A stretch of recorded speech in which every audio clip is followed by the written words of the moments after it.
Ups and downs in life. Parasmal was a cloth merchant of Alkapuri. His wife was Anandi. They had a son who was strong built and a daughter who was good looking. She was given in marriage to the son of Nanjappa, the great merchant of neighboring village. After they had seen of the girl to her husband's village, Parasmal told his son, Madan, I must now take some rest, so henceforth you look after the business.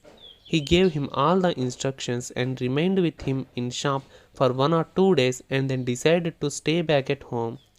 The son now looked over the shop completely and everything went smooth. News also came that the young bride was happy in her new home. By all accounts, Parashmal should have led a quiet, contented life. On the contrary, he shut himself up in his bedroom, reluctant to meet people and coming out only to eat food.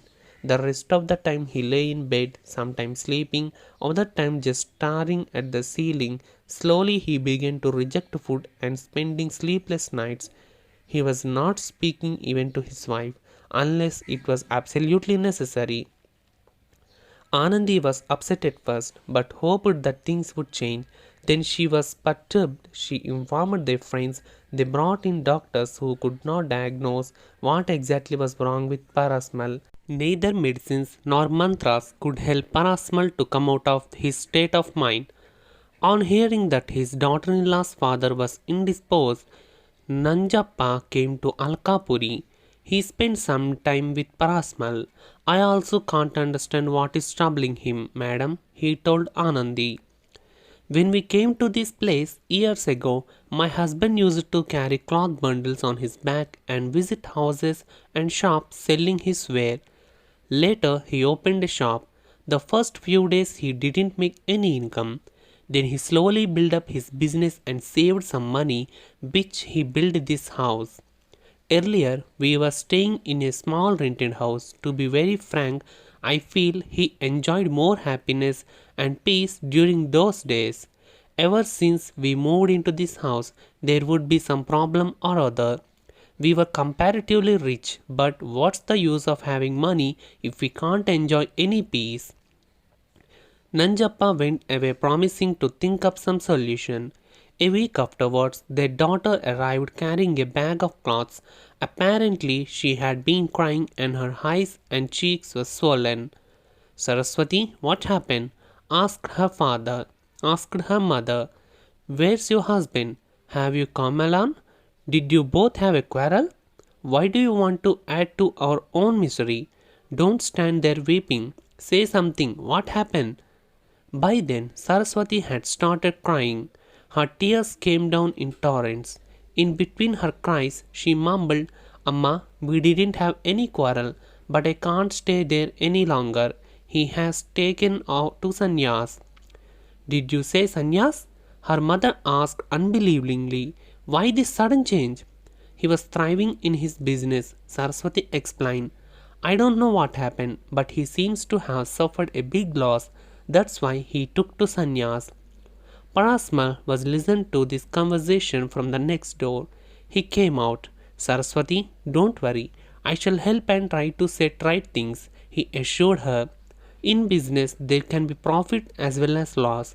It's only natural, but one should not smile only when there is profit and cry only when there is loss. I shall go and bring him back wherever he is, and I shall see that he takes up business once again. He then called for a set of fresh clothes and immediately set out for Ninjappa's house. Whatever has happened, Nanjappa. He consoled Nanjappa on arrival. Don't brood over all that.